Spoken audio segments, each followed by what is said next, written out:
set point to your happiness. Right, for us Hungarians, it's 70, 75. If you're a happy Hungarian, they kick you out of the country.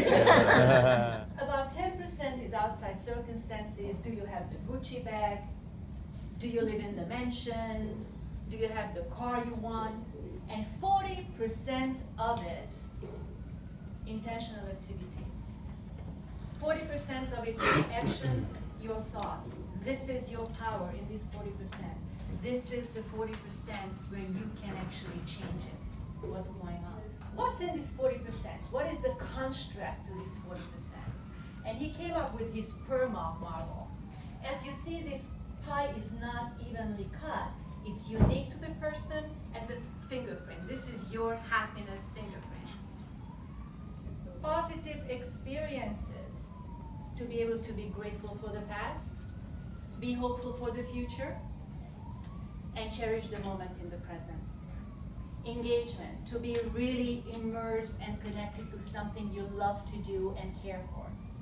Relationship, high quality connections. Meaning, something, the goal and this desire is hooked into something bigger than you are. It's sort of like a calling. And achievement is the sense of mastery. I did it, and I did it well. So for me, it's sort of like a combination to a safe, how you open that safe where your happiness is. How do you calibrate these 5 factors? 5E is, when I'm in the ocean and I feel the waves, I taste the salt, I hear and see the beautiful oceans and all the people, I create this micro moment, and I'm happy. Barbara Fredrickson's lab shows that those 10 positive emotions, which are non-intellectual factors, when you can cultivate and sustain them, they change your body chemistry. They change your brain structure. And this change is cumulative and sustainable. Engagement. That's me when I was a recording artist. I was a child protege violinist, and when I was playing that baby, I was in the zone. Nothing else mattered. I did it because I wanted to do it, and time stopped. Did anybody have this experience when you are in the zone? When the challenge and the skill has to be optimally calibrated to be in that flow channel. You are using your skill to the utmost. Because what happens if I would have been offered the first chair in the New York Philharmonics? I would have been anxious, it's too much. But what would have happened if I could have never performed on stage? I would be bored out of my mind. Relationship, the R.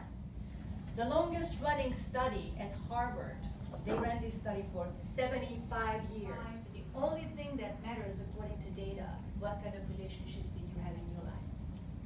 Meaning, this is when my desire hooks it to something bigger than me, whatever you call it. After what happened to me, I could have gotten PTSD, what is post-traumatic stress disorder, and crumble and climb under a rock. Some people show PTG, post-traumatic growth, when they say, well, that was terrible. You know what, life is short. I'm not gonna work at the sucky job. I'm gonna open my own business. Achievement. This is me. Huh? 2 of my passions, acting and therapy. What did it take? Grit, passion, and perseverance. It wasn't a sprint, it's a marathon. This research shows that the grit scale is much more telling about future success than IQ or talent. So, what is happiness for you? Slice of pizza, laughing with a friend, spending time with your loved ones? What is it for you? For me, it is something what Simone said, that when I can see the extraordinary in the ordinary,